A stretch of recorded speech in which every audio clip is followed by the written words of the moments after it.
नमस्कार दोस्तों, आपका मेरे YouTube चैनल शिल्पी श्री विनायक वाणी में स्वागत है। आज मैं आपके लिए भगवान शिव और माता पार्वती की बहुत ही रोचक कहानी लेकर आई हूँ। तो दोस्तों, कहानी को पूरा सुनिएगा। तो चलिए शुरू करते हैं आज की कहानी। अगर आपने मेरे चैनल को सब्सक्राइब नहीं किया है तो मेरे चैनल को सब्सक्राइब कर लीजिए और बेल आइकन पर ज़रूर क्लिक कर लीजिए, जिससे मेरे आने वाली वीडियो की नोटिफिकेशन आपको मिलती रहे। आज की कहानी बहुत ही ज्यादा रोचक है। दोस्तों, एक बार भगवान शिव कैलाश पर्वत पर बैठे थे तो माता पार्वती भगवान शिव से मिलने के लिए जाती हैं और कहने लगती हैं कि हे प्रभु, जब मैं आपसे मिलने के लिए आ रही थी तो मेरी नज़र मृत्युलोक पर पड़ी। वहां मैंने क्या देखा कि 3 स्त्रियां जो आपस में सहेली थीं, उनमें से 2 स्त्रियों विधवा होकर के दुखी जीवन जी रही थीं, जबकि एक स्त्री सुहागन होकर के अपने पति के साथ सुखी जीवन जी रही थी। प्रभु, यह बात मेरी समझ में नहीं आई, इसलिए मेरे मन में 3 प्रश्न उठने लगे। मैं आपसे यह चाहती हूं कि आप मेरे तीनों प्रश्नों का उत्तर देकर मुझे संतुष्ट करने की कृपा करें।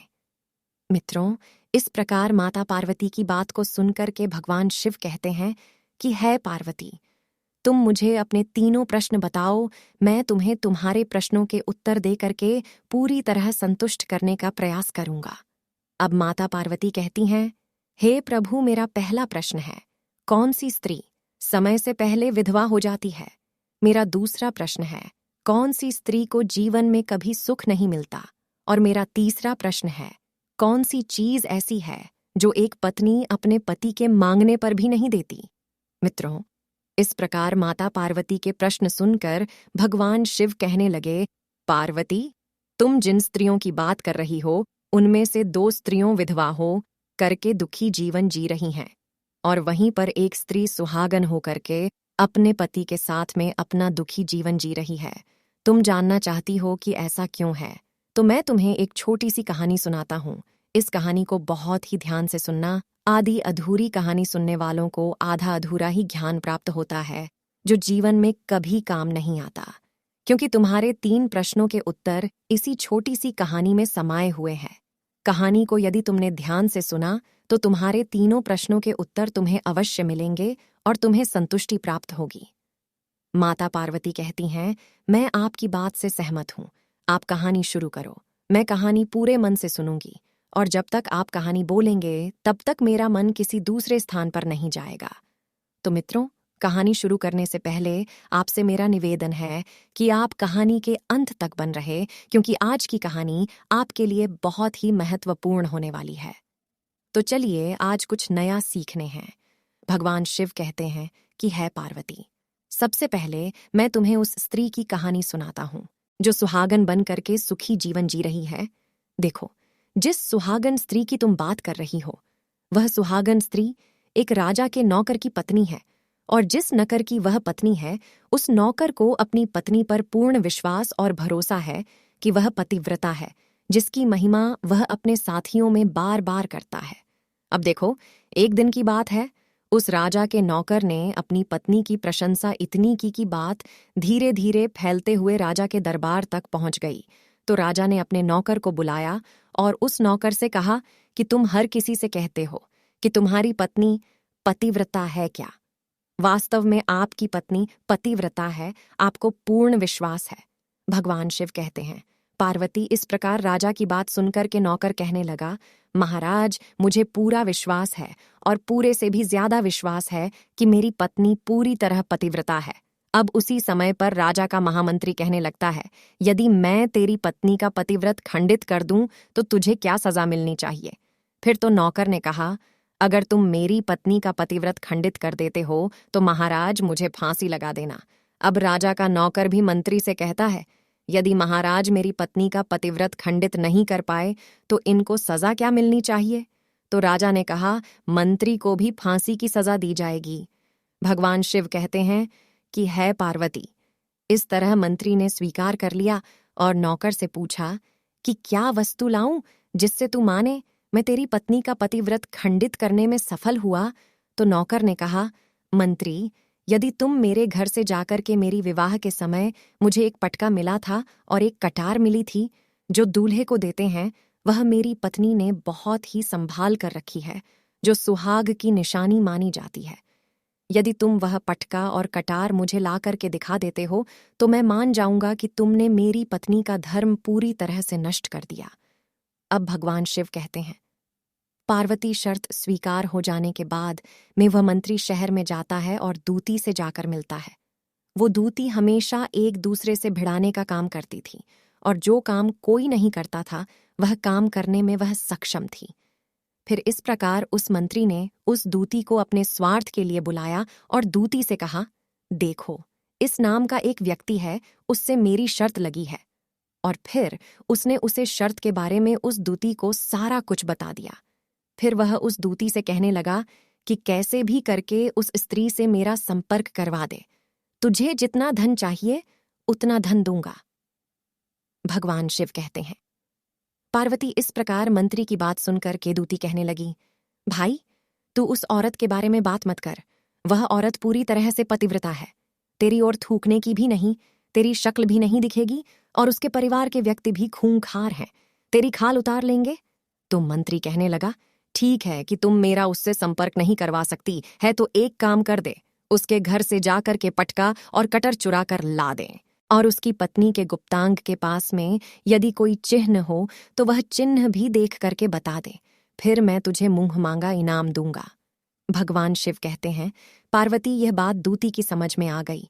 उसने कहा, ठीक है, मैं तुम्हारा काम अवश्य करूंगी। नौकर शहर में रहता था। दूती नौकर के घर जाती है, उसकी पत्नी से जाकर बोलती है, बेटी, मैं तेरे पति की बुआ हूं, मैं कई वर्षों के बाद आई हूं। फिर तो उस स्त्री ने कहा, आओ बुआ जी, मैंने आपको पहले कभी नहीं देखा, इसलिए पहचान नहीं पाई। और इस प्रकार उस दूती को उस नौकर की पवित्रता स्त्री ने बहुत सम्मान दिया, मगर उसे क्या मालूम था कि यह उसके साथ में छल करने आई है। अब भगवान शिव कहते हैं, है पार्वती, इस प्रकार से दूती इस पतिव्रता स्त्री के साथ में 2 दिन तक रुकी। जिस समय वह स्त्री स्नान करने लगी तो दूती उठ करके उस पतिव्रता स्त्री की कमर मलने लगी। उस पतिव्रता स्त्री ने बहुत मन किया, फिर भी वह दूती नहीं मानी और कहने लगी, मुझे तो बेटी से भी प्यारी लगती हो, तुम मना मत करो। काफी दिनों के बाद मेरी तुम्हारी मुलाकात पहली बार हुई है। अब ऐसा का करके वह दूती मुख पर हाथ फेरने लगी और फिर आंखों को धोने के बहाने से उस दूती ने उस पतिव्रता स्त्री की आंखों पर पानी मार दिया और उस स्त्री की आंखें बंद हो गईं। इस प्रकार गुप्तांग के पास में टांग पर उस स्त्री के तिल था जो दूती ने देख लिया। बस उसका काम बन गया। उधर स्नान करने के बाद में जब वह पतिव्रता स्त्री रसोई में खाना बनाने गई तो दूती को मौका मिल गया और उसने पटका और कटार उसे नौकर के घर से चुरा ली और वहां से एकदम से भाग गई और जाकर के दूती ने वह पटका और कटार मंत्री को दे दिए और उस पतिव्रता स्त्री के जांघ पर तिल की निशानी भी बता दी। भगवान शिव कहते हैं, है पार्वती। फिर वह मंत्री पटका और कटार लेकर के सीधा राजा के दरबार में पहुंचा और राजा से जाकर कहा, महाराज, मैं नौकर की पत्नी के साथ में 2 दिन बिताए और यह पटका तथा कटार उसी के हाथों से लेकर आया हूं। फिर तो राजा ने दरबार लगाया और नौकर को बुलाया तथा महामंत्री से सभा में पटका और कटार को दिखाने के लिए कहा। फिर राजा की आज्ञा पा करके मंत्री ने उस नौकर को पटका और कटार दिखाइए और उसकी पत्नी की जांघ पर तिल भी बताया तो नौकर मान गया कि वास्तव में आज मेरी पत्नी ने अपना पतिव्रत धर्म पूरी तरह से भांग करवा लिया।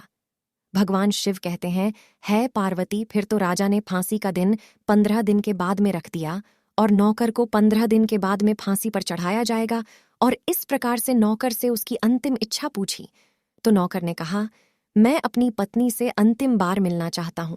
भगवान शिव कहते हैं, पार्वती, इस प्रकार राजा ने उस नौकर को आज्ञा दे दी कि ठीक है, तुम अपनी पत्नी से मिल सकते हो। फिर नौकर अपने घर गया और अपनी पत्नी से कहा, आपने मेरे साथ में बहुत बड़ा विश्वासघात किया है। मैं आपके विश्वास पर मंत्री से ऐसी शर्त लगाई थी कि राजा के दरबार में राजा के सामने मैंने कहा था कि मेरी पत्नी का पतिव्रत धर्म कोई नष्ट कर दे तो मुझे फांसी लगा देना। अब मुझे 15 दिन के बाद में फांसी लगा दी जाएगी। मेरे साथ विश्वासघात करके तुमने ठीक नहीं किया। भगवान शिव कहते हैं, पार्वती, उस पतिव्रता स्त्री ने अपने नौकर पति को सारी बात बताई मगर उससे विश्वास नहीं हुआ और पुनः वह राजा के दरबार में पहुंच गया। फिर नौकर वापस जाकर के जब पहुंचा तो राजा के दरबार में उसे कैद में डलवा दिया गया। अब उधर नौकर की पतिव्रता धर्मपत्नी ने परमात्मा को याद किया और राजा के दरबार में गई और राजा से नाच दिखाने की आज्ञा मांगने लगी, क्योंकि वह स्त्री बहुत सुंदर थी और उधर राजा शौकीन होते हैं, इसलिए राजा ने आज्ञा दे दी। सभी मंत्री संतरी आदि उपस्थित होकर के इस सुंदरी का नाच करवाने की पूरी व्यवस्था करने लगे।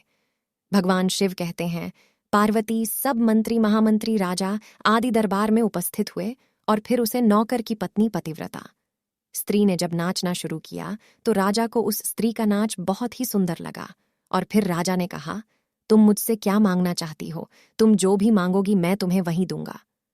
भगवान शिव कहते हैं, पार्वती, फिर उस नौकर की पतिव्रता स्त्री ने कहा, महाराज, आपकी सभा में मेरा चोर है जिसने मेरे रुपए लिए थे मगर आज तक वापस नहीं किया, उसे फांसी की सजा दे दीजिए। अब राजा ने कहा, ठीक है, तो बताओ मेरे दरबार में तुम्हारा चोर कौन है, उसका नाम क्या है? मैं उसको फांसी की सजा अवश्य दूंगा।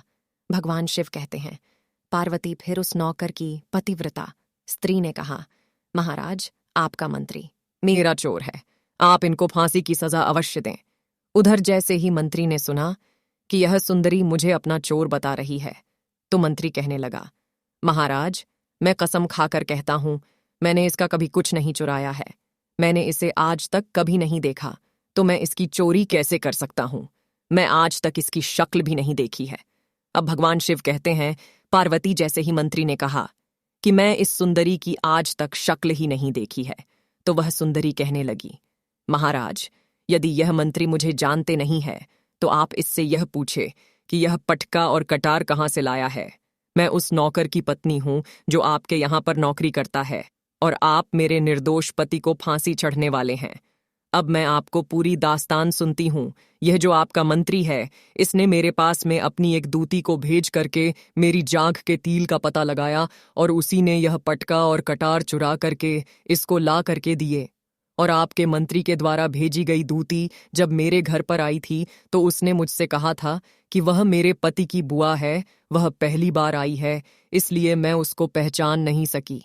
और महाराज, इस प्रकार मैंने उस स्त्री को अपने यहाँ पर बहुत बड़ा सम्मान दिया और अपने यहाँ पर उसके ठहरने की व्यवस्था की। भगवान शिव कहते हैं, पार्वती, इस प्रकार उस नौकर की पतिव्रता स्त्री की बात को सुनकर के राजा ने दूती को बुलाया। फिर उस दूती ने राजा को सारी सच्चाई बता दी, जिससे राजा ने उस नौकर को बरी कर दिया और मंत्री को फांसी पर चढ़ा दिया। भगवान शिव कहते हैं, पार्वती, इस प्रकार उस नौकर की पतिव्रता स्त्री ने अंत में राजा से कहा, महाराज, मैं अपने पति से बहुत प्यार करती हूं, मैं एक चरित्रवान स्त्री हूं, कभी भी मैं अपने पति का नाम तक अपने मुंह से नहीं लेती। अब भगवान शिव कहते हैं, पार्वती, मेरी कहानी पूरी होती है, अब तुम अपने तीनों प्रश्न के उत्तर क्रमवार सुनो। तुम्हारा पहला प्रश्न था, कौन सी स्त्री समय से पहले विधवा हो जाती है? जो स्त्री अपने पति का नाम लेती है वह समय से पहले विधवा हो जाती हैं, क्योंकि पति का नाम लेने से पति की उम्र कम हो जाती है और समय से पहले ही उसके पति की मृत्यु हो जाती है। ऐसी स्त्रियां जो अपने पति का नाम लेती हैं वह समय से पहले ही विधवा होकर के एक दुखी जीवन जीती हैं। बस यही रात की बात है।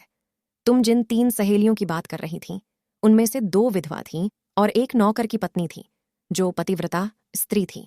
पतिव्रता कभी भी अपने पति का नाम मुंह से नहीं लेती। उधर वह 2 स्त्रियों जो विधवा होकर के दुखी जीवन की रही हैं, वह हमेशा अपने पति का नाम लेकर ही बुलाती थीं, जिसकी वजह से उनके पति की उम्र कम हुई और फिर वह दोनों स्त्रियां समय से पहले ही विधवा हो गई और आज वह दुखी जीवन जी रही है। इसलिए कभी भी स्त्री को अपने पति का नाम अपने मुंह से नहीं लेना चाहिए। अब तुम्हारा दूसरा प्रश्न था, कौन सी स्त्री को जीवन में सुख नहीं मिलता? तो समझ लो, जो स्त्री अपने पति के बिना अनुमति के तीर्थ स्थानों पर जाती है उसके जीवन में कभी सुख नहीं आता। ऐसी स्त्रियां जीवन भर दुखी रहती हैं और उन्हें पति का कभी प्रेम नहीं मिलता।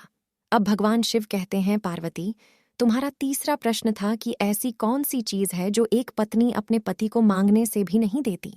तो समझ लो, वह चीज है गाली। एक चरित्रवान स्त्री कभी अपने पति को गाली नहीं दे सकती और जो स्त्री गाली देती है वह स्त्री कभी चरित्रवान नहीं होती। ऐसी स्त्री जीवन भर रोती है, उसके जीवन में कभी सुख की घड़ी नहीं आती और समय से पहले ही ऐसी स्त्री विधवा हो जाती है मित्रों।